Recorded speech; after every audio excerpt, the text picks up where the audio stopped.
Kahapon sa My Driver Sweet Lover, si Sante na si Rocky. Pero magiging witness pa ba siya? Kanina ka pa ba nandyan? Opo. Anong narinig mo? Wala, kayo lang ho. Etong si Von, habang kinakaril si Simon, may iba pa palang talent. I'm ready na for the fashion show. At si Gabi pa ang isa sa mga models. Gusto ko, ikaw ang magmo-model ng final dress. Ito pa ang isang feel rumampa. Baka pwede nyo pa akong bigyan ng kahit konting palugit lang. Mag-isip kayo kung ano mga bagay ang pwede niyong isanla. Habang si Rocky, sumasadsad na sa problema. Sorry paano mo babayaran yung mga utang mo? Our call center is looking for a new agent to train. Pupulis ako? Problemado na nga pag-i-Englishin mo pa. Sa susunod na training nyo, sama ako. Kunin mo na ulit si Rocky para mag-drive sa'yo. Hindi ko na ulit kukunin yung driver na yun. No? Si Gabi, na kailangan ng lunukin ng pride, pero ayan tuloy. Hindi ka kasi nakapagsabing dadating ka Anong ginawag ka dyan? Kaya ka na Akala ko may daga. Hindi tao po yan. Diyan ang galing. Akala ko dagang bahay.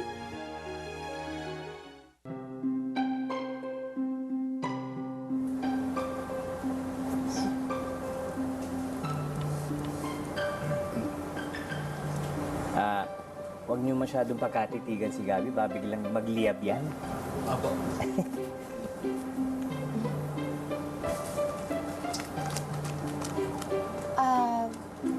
Kamusta na po pala si Rocky? Si Rocky, ayun, namumroblema. Alam mo kasi, bago siya namasukan sa inyo, nakabangga siya ng taxi. Bangka?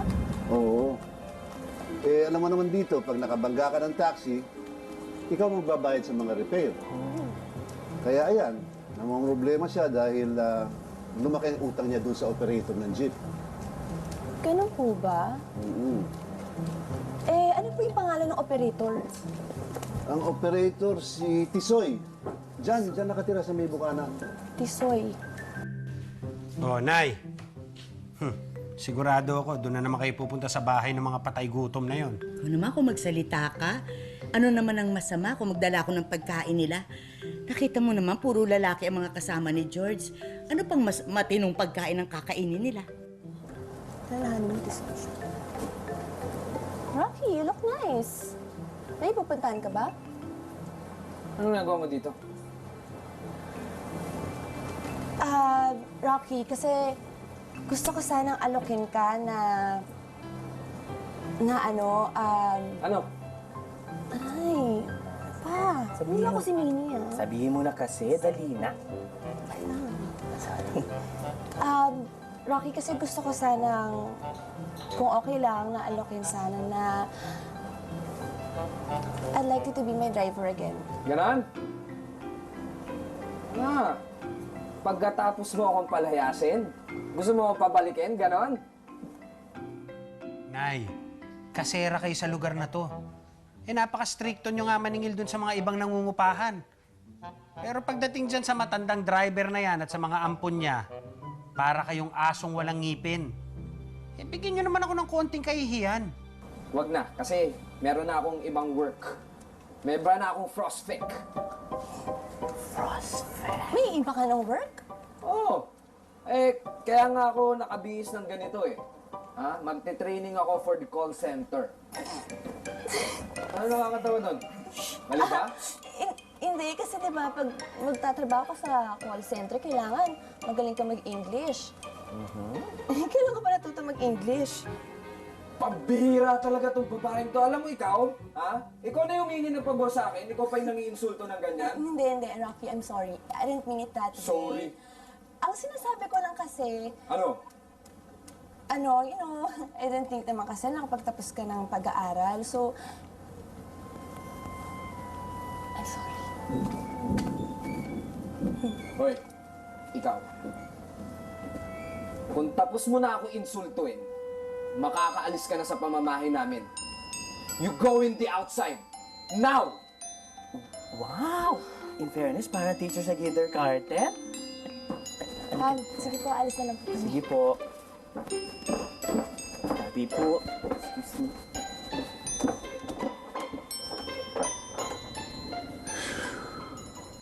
At bigyan mo din ng respeto ang nanay mo. Alam mo, ang hirap sa'yo. Hindi mo pinahahalagahan ang mga taong nagmamahal sa'yo. Abot-abot ang reklamo sa akin ni Cordelia nung nabubuhay pa siya. Wala kang pakiramdam. Hindi ka man lang nagpapasalamat sa kanya pag niluluto ang kanya ng masarap na pagkain. Sarado ang damdamin mo, matigas ang puso mo. Kaya hindi ako nagtataka kung maagang namatay si Cordelia para lang takasan ka.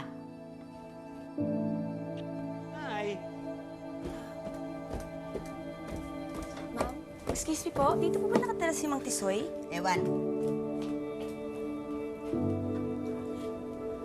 Magandang umaga po. Dito po ba nakatira si Mang Tisoy? Ganito, Rocky. Mag-rehearse tayo, ha? Sige. Good morning. I'm glad to be of service. Good morning. I'm glad to be of service. Ito pa. What seems to be the problem? What seem to be the problem? Isa pa. Ito, madali lang to. May I help you? May I help you? Ha, ang dali ah. Ay, Rocky. Is there something wrong? Ay, yung totoo dyan, tigil na natin tong training na to. You giving up? We haven't started. Hindi ako komportable milit dyan sa mga worst na yan. Hirap eh. Don't chicken around. Nako, you can do it. Anong chicken? Manok ba ako? Hindi naman, di ba? Wala eh. Hindi ako komportable na dayain yung education. Tama ba? Ano yung tama? Educational... You mean your educational background? Yun, That's fine, Rocky. No one will know naman eh. Promise. Sige, ganito na lang ha. Ihahatid kita papunta sa building mo. Tama. Tapos ikaw yung papasok sa loob. At ako, uwi. Tingin ko mas maganda yun eh. No? Okay ka na dun eh. Okay ako dun. Tingin ko yun yung tama. Uwi na lang ako.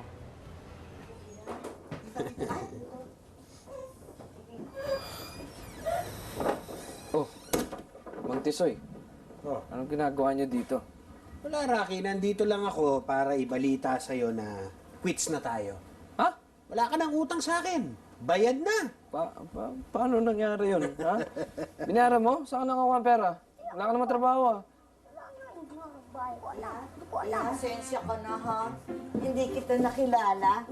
Kasi naman, itong anak ko na to, lagi akong binubwisit. Ako na naman nakita nyo.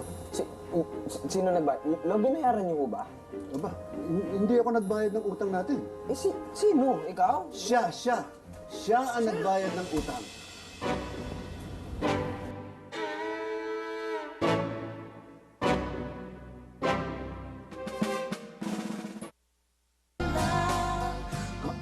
Mang Tisoy, ibalik niyo yung pera. Hoy, kunin mo lahat ng pera mo. Oy, teka muna, Rocky. Hindi pwede yun. Tayo, quits na tayo, di ba? Ikaw, wala ka ng utang sa akin. Binayaran na niya. Ngayon, kayo ng dalawa mag-usap kung paano kayo magbabayaran. Hindi na ako kasali dyan. Ikaw, ano ba talagang pinaplano mo? Ha? Gusto mo lang bang sirain yung buhay ko? Ha?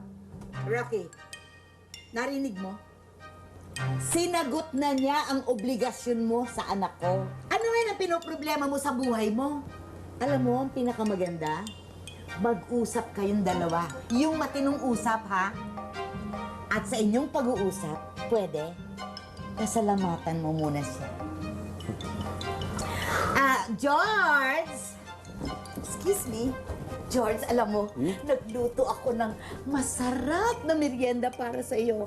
Talaga? Ang dami kong niluto, isang ganito, oh. Ube na ginatan, na may kasamang bilo-bilo at, ano ba yung nilagay ko? Langka!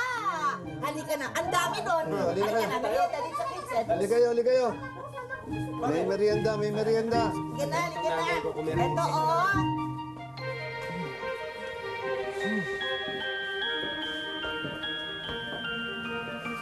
Huwag kang mag-alala. Babayaran ko rin yung utang ko sa'yo. Alam ko naman na babayaran mo yung utang mo sa akin eh. In fact, may iniisip na nga ako na paraan para mabayaran mo ko.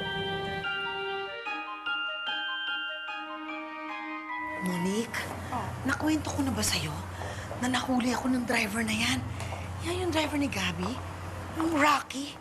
Nakita niya ba naman ako nung gumagawa ako ng special salt para kay Aaron? No, what happened? Ay, nako. It's so stupid to even think about it right now. Pero kasi nakita niya akong nagpupulbos ng buto sa kusina. Mommy, ha? You should be more careful. Maybe you're having too much on your plate about getting rid of Abuela. At kung anong gagawin mo kapag 21 na yung Gabi na yan. Never mind. Buti na lang wala na yung pesting driver na yan dito. At least that's one less person to worry about. Sino to?